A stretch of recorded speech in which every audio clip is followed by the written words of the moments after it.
Looks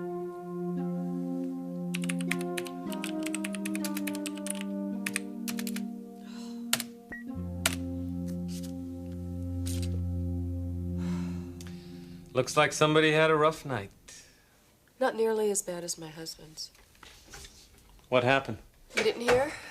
Hear about what? Brooke's a little girl. She got shot. What? Yes. She was playing in the park. She was hit by a stray bullet. Oh, man. I know. She's gonna be all right, thank God. So Eric took it pretty hard? Yeah, I wish you could have seen him this morning. Poor guy didn't sleep a wink all night. Is he coming into work? I hope not. He needs the rest. You're worried about him, aren't you?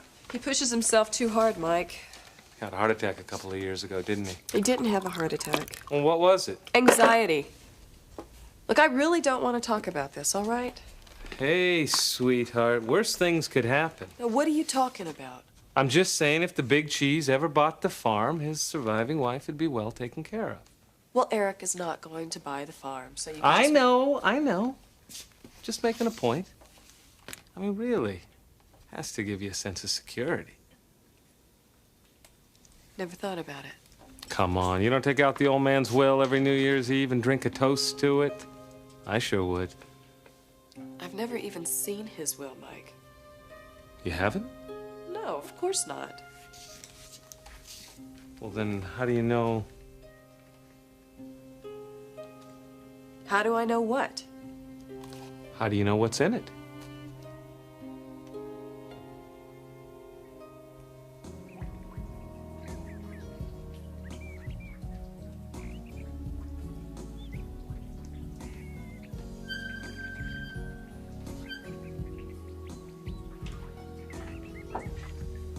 Hi.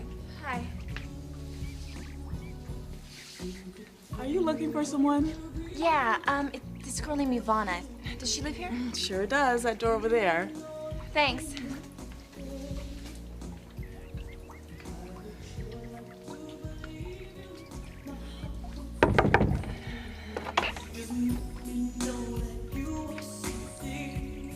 Yeah? Is Ivana around? Sure. Come on in.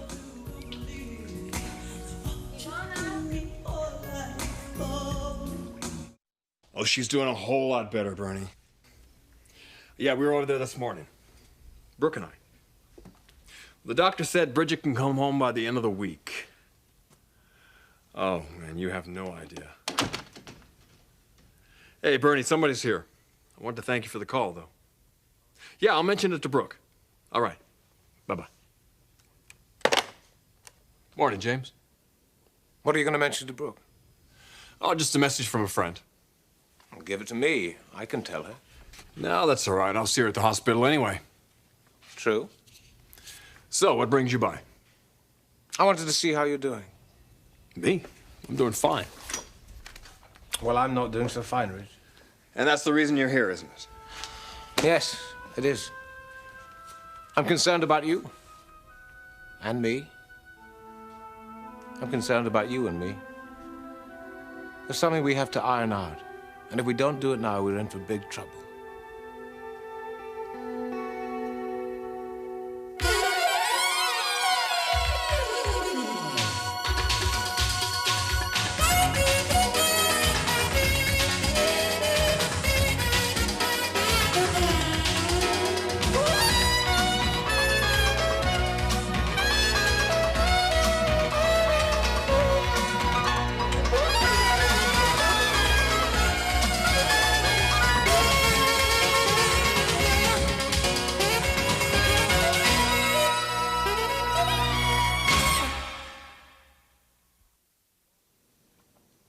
Why would I care what's in Eric's will? You didn't just say that. Oh, Mike, don't make trouble for me. I already have enough to worry about. Any more visits from the police? No, and I don't expect any. And Dr. Warwick has stopped bothering you? For the moment. Sheila, I am not trying to make trouble, but this thing with Eric's will. Oh, wait, what are you suggesting? That Eric is going to cut me out of his will, his own wife? Do you know how ludicrous that sounds? That's not what I'm saying. Well, then what are... No. No, better yet, just don't say anything. I saw this show on TV last night. They interviewed this woman that was living on the streets. Her husband was a millionaire. He died. She ended up with nothing. Well, that isn't going to happen. It's ridiculous. Well, maybe you're right.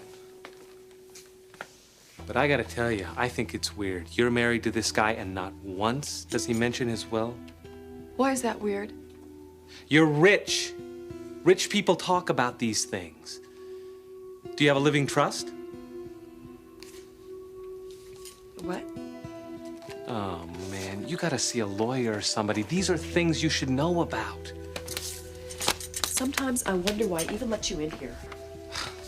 Well, hey, it's not my money, it's yours. If you're not gonna worry about... No, I am worried about it, Mike, thanks to you. Where are you going? I'm going out for some advice. And when I get back, I'd like you to not be in here, all right?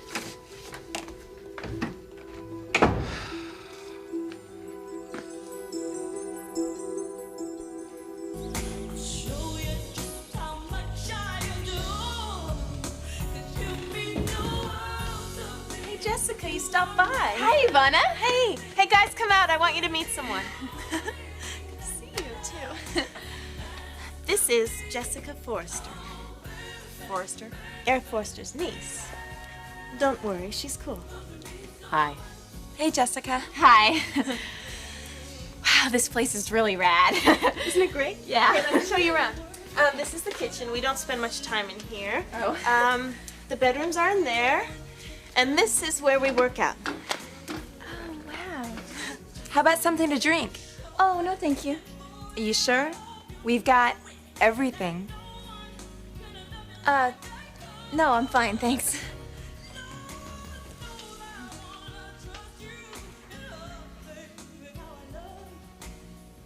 Oh my gosh, is that really you on those posters? Yeah.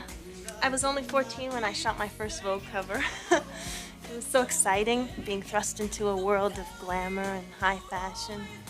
I was just a kid, and here I was being whisked off to Paris and Milan, seeing my face on the world's top magazines.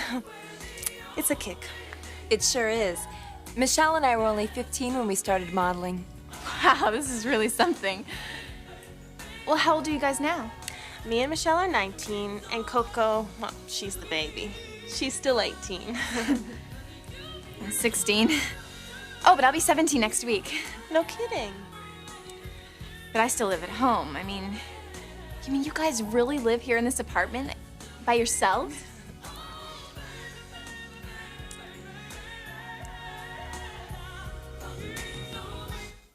And what do you think we need to iron out? I'm sure you know. The problem with you and the kids. No? The problem with you and me. I don't have a problem with you, James. I just don't feel you're the one to be bringing up my daughter or her brother. Then you better get used to it, because I will be bringing them up. Well, that hasn't been decided yet, has Oh, it? yes, it has. I'm engaged to be married, Ridge. That hasn't changed, and it won't. Then what are you doing here? I think you and I have to come to an understanding. It's essential. If not for ourselves, then certainly for the good of the children. Oh, well, if you're worried about the good of the children, then you should postpone the wedding. Because little Eric isn't ready for it, neither is Bridget. What's the rush, James? You afraid of losing Brooke? Of course I'm not. Well, then give the kids some time. Let them adjust. Or isn't that important to you?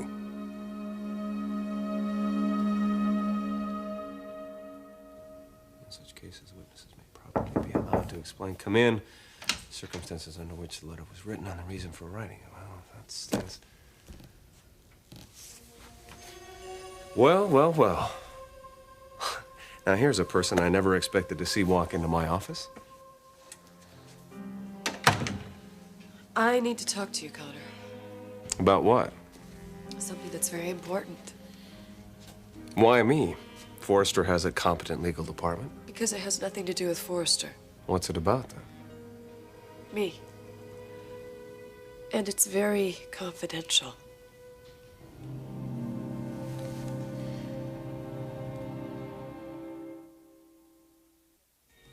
Of course we live in this apartment. It's home. Your real home? We're working girls, Jessie. Models. I've been living alone since I was 15. 15? I was working catalogs for Beeman's department store. Making more than her mother. What about school? We have tutors. Once in a while. So, you guys, you mean you really live here on your own? I mean, just the three of you? And our two friends, What friends? Mo and Larry. Oh, you work out a lot. It's our life. We've got to keep it in shape. By the way, can I use your treadmill? How long? Half an hour. I have 2 grams I have to take off. Okay, but after that I need it. Okay. Nice meeting you, Jessica. Oh, same here. 2 grams she has to take off? 2 grams off her, you know what. Oh. Oh, you guys are really into it. Yeah, it's our bread and butter. Yeah, I guess so. Well, I'd offer you something to eat, but we only keep diet soda in the fridge. It's our staple. Oh, that's okay. I'm not really that hungry anyway. How about a smoke? Oh, no. Gosh, if my mother ever caught me with one of those, she'd kill me. I smoke in front of my mother all the time. I have been for like 3 years. And we're trying to get her to quit. Well, I better get back on the bike. Hey, you want to hang out and watch some TV? Sure. Well, the place is yours, Jessica. Make yourself at home. Thanks. Come on. I'll show you my room. It is so cool. Okay.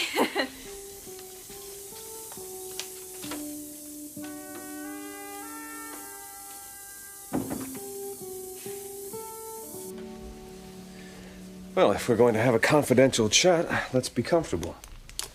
Please have a seat, Sheila. Thank you.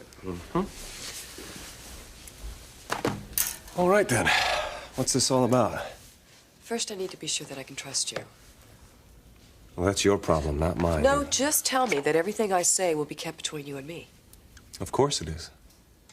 You wouldn't say anything, nothing to anyone. Sheila, that's what confidential means, okay? Well, if you did say anything, Connor... I am bound by a code of ethics, all right? Would you like to tell me what your problem is? It's me. Me and my husband. This is about you and Eric. Yeah. I need to know what happens to me if he dies.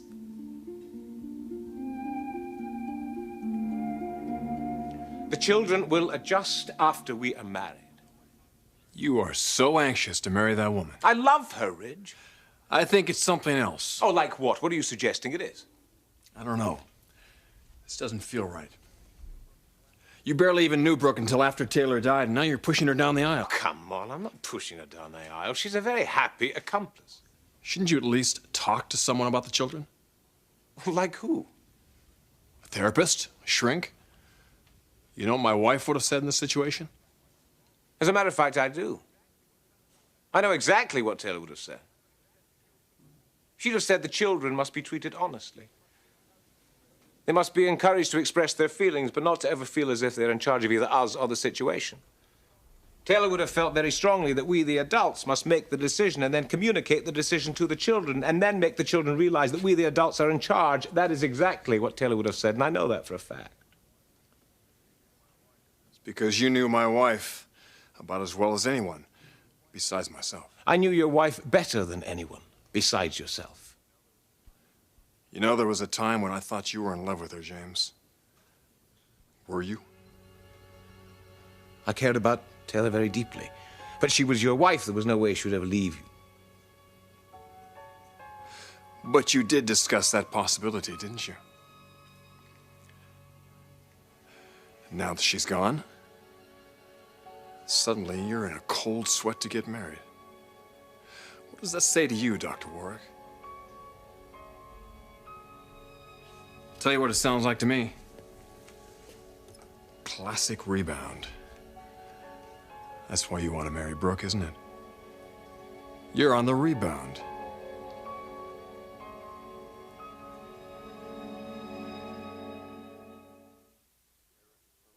Is Eric terminally ill? No, Then why do you want to discuss the possibility of his dying? because it happens, Connor. People die every day. And given the age difference between myself and Eric, it's most likely going to happen to him before it does me. Well, what specifically would you like to talk about? Our estate, of course. All right, what about it? I just want to make sure that I'm going to get everything I deserve. Yes, I'm sure. So did you bring along a copy of Eric's will? No. Well, I'll need to see that along with any information you have about the trust. Uh-huh. You do have a living trust, I presume? Yes, I'm sure we do. Wait a minute. You're not sure whether you have a living trust? I'm not even sure if Eric has a will. Oh, I'm sure he's got a will. Well, he's never mentioned it. He's never brought it up, and that in itself is what got to me. I just assumed that if anything ever happened to Eric, I would get everything. I'm sure he'd leave a little something to Eric Jr. Okay, wait a minute, Sheila.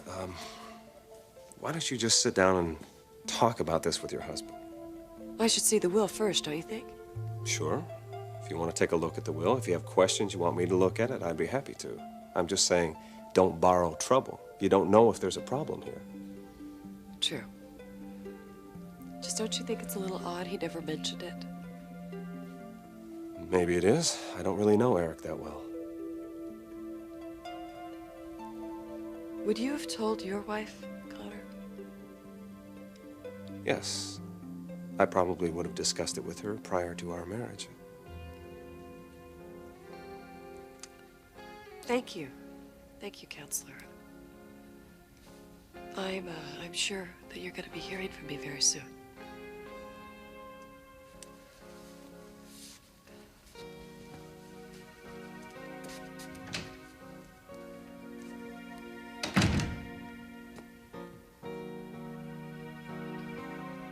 You were in love with Taylor, weren't you? Oh, I'm not on the rebound ridge. I think you are, James. Makes perfect sense, too. Taylor dies, you're as grief-stricken as I am. So you grab the first woman that comes along, and it happens to be Brooke. Oh, that is so absurd. You're anxious. You're a little too anxious for a guy who's supposed to be a first-class shrink. Come on, James, you know better. If the kids aren't ready, then you wait. Eric is the only one who's having a problem, which is not significant, nor is it unusual given the circumstances. You listen to yourself? If Eric is having a problem, you solve that first, and then you get married. But that's not what you want to do. No, it is not what I want to do, because I'm in love. I have never felt this way about any other woman. Wrong. There is another woman you felt that way about. Ridge, I was not in love with your wife. You don't have to deny it. You've already said as much. Oh, will you stop? Do you know what you're doing? You're just clutching at anything at all to justify your opposition of this marriage. I have a question for you. Why are you really opposed to my marrying Brooke? I just spent 48 hours in a hospital, James. Praying and begging for God to spare my daughter. That happened. I'm extremely grateful for that. So I'm sure as hell not just gonna turn her over to you. Not when I know where you're coming from, Warwick. That kid means too much to me. She means a lot to me, too. No, marriage means a lot to you. Because you think it'll take away some of your pain for a while. If you marry on the rebound, trouble follows. You can bet on that. And you and Brooke are gonna have trouble if you get married. So don't do it. Come on, you're more intelligent than that. You're intelligent enough to know that I'm right. I know you mean well, but you're still wrong. I am marrying Brooke for all the right reasons. Now, either you accept that, you become a part of it, and you help with the transition for the children's sake, or else you fight it. Now, what's it gonna be? I'm gonna fight it. Then you are going to lose.